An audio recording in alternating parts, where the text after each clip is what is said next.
Hello and welcome back to Bumpler.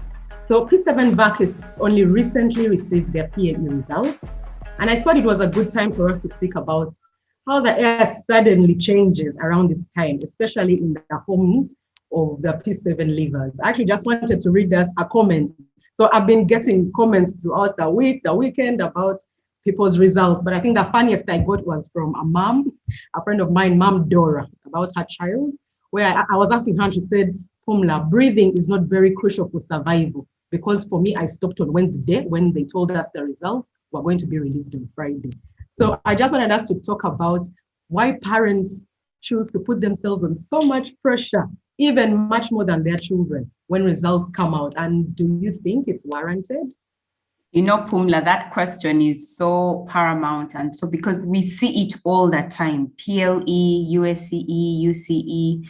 And I think for me, as a person who works a lot with parents, it shocks me because these are the very same parents who say things like, oh, I don't want my children to go through what I went through, but they're doing exactly what their parents did with them. So I'm usually like, there's some level of honesty that we're not being very honest with ourselves.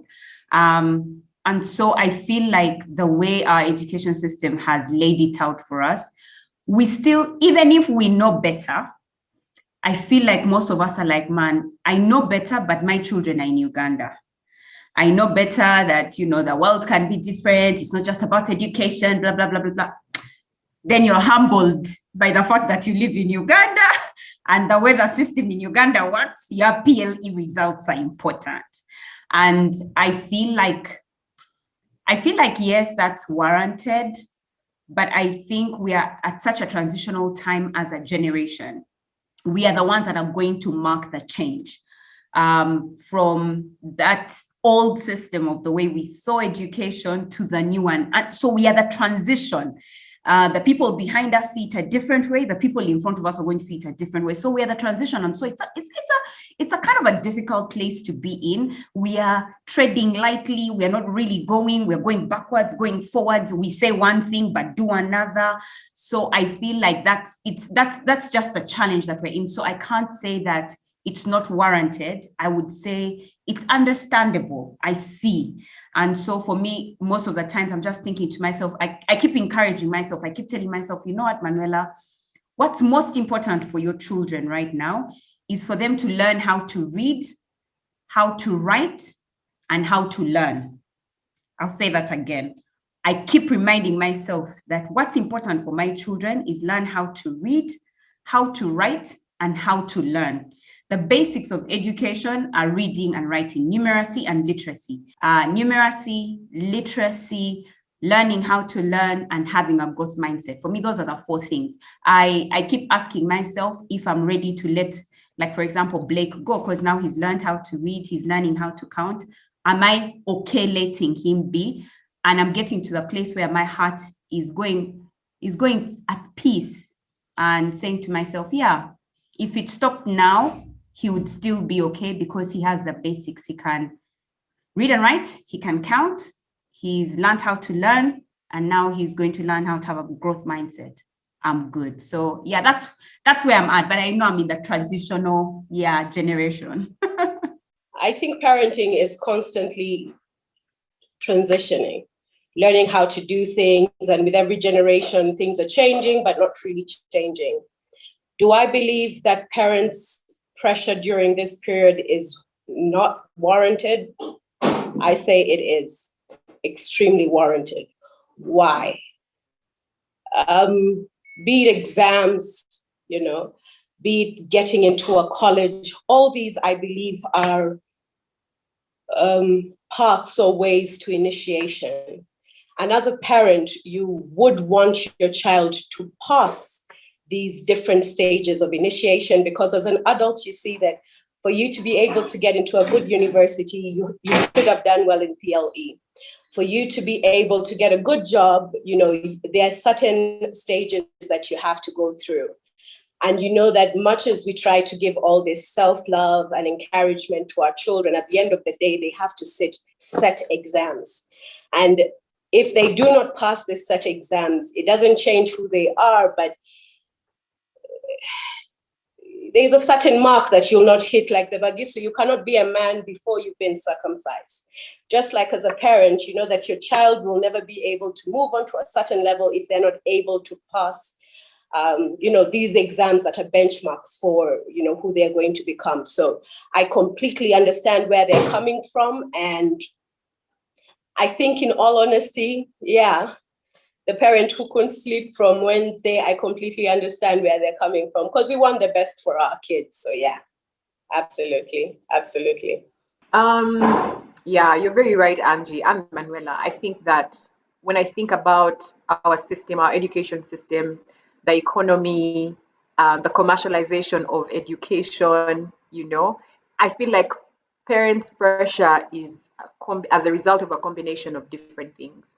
For starters, I know that, picking schools is commercialized, that, you can have people who have gotten maybe, say, aggregate 10 who will get in because they have money, and then the person who has maybe 6 or 7 because they don't really have money, but they are going and hoping that the headmistress or headmaster, out of the kindness of their heart, or maybe seeing the potential of their child, will let them in, not getting in because they can't afford to pay for a place in school.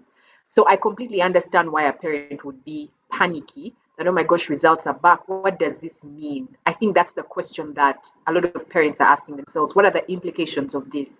If my child has not passed, of course, I can't castigate them. They have done their best. But then what does that mean, in terms of looking for a school? And then the other thing is that, I guess this goes to what Manuela was saying, that we are in Uganda. We've attached, and I guess all over the world, we've attached a lot of importance to particular schools. So that if your child doesn't go to a traditional school, if your child doesn't go to school ABC, then we are not sure about the quality of education, which is not necessarily true. I remember a conversation that we had, and this is completely unrelated, on seeing gynecologists or pediatricians. And if a certain pediatrician or gynecologist has a long queue, then at least Pumla and I, we're not about that life of long queues. As long as you went to school and studied and you have your degree, you have a practice somewhere near home and you can treat me or treat my child, then I'll probably come to you. So I think that the question on many parents' minds is, what does this mean? So it's not as straightforward as, they've gotten 4, they're going to go into their first choice. No, it's not like that anymore. I think there was a time when it was, where they even used to publish, like, people who had aggregate 4 in the newspapers, and it was clear that this is a super 4. But then there's the 4 that is not quite super.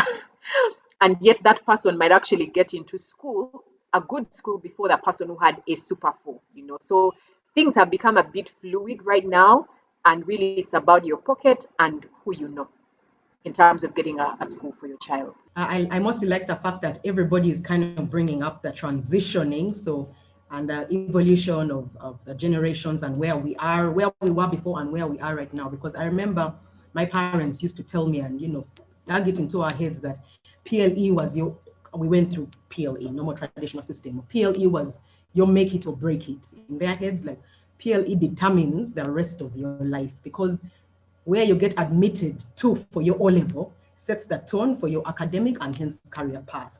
So for me, in my mind, I was like, oh my goodness, why would anyone put so much pressure on me like this to make me decide now that what the grade I get today determines everything, and if I get it wrong at this stage, that's it for the rest of my life. But of course, at that time, in retrospect, they didn't have many options as we do now. I mean, everyone wanted their child to go to a handful of top-notch traditional schools. So the fight was really on. It was like a survival for the fittest and survival for the one who can pass their exams. And also, because you want your child to do well academically, we also wanted them to end up in a handful again of white-collar jobs. But as we've all said, as time has gone on, time has redefined this. So in my mind, yes, is the panic and anxiety warranted? At a low level, but not in comparison to before. But I feel like, I think it's too much. I think it's too much pressure people are putting on themselves, given that now we have more options. We can now be successful. Success was defined differently then. Success was defined depending, what did you get? A 4, 5. When you say about 6, 7, they're like, what, even now? But now, what is success? Success is like how Manuela said it before, is the basic foundations of, are you doing right by your child, at least at the basic level? Because now you can be successful in a much wider spectrum of secular options. And for me, I've always been a believer that if your child doesn't get into a top-notch school, maybe they're not supposed to be there. And sometimes it's a save. Children go through schools, you force them to enter schools that are not right for them. And okay, so they say that the education system, maybe PL is not a fitting way to grade children, but that's what we have right now. And in this case, it's telling you maybe that maybe your child's strength is not in mathematics. That's why they got a 5.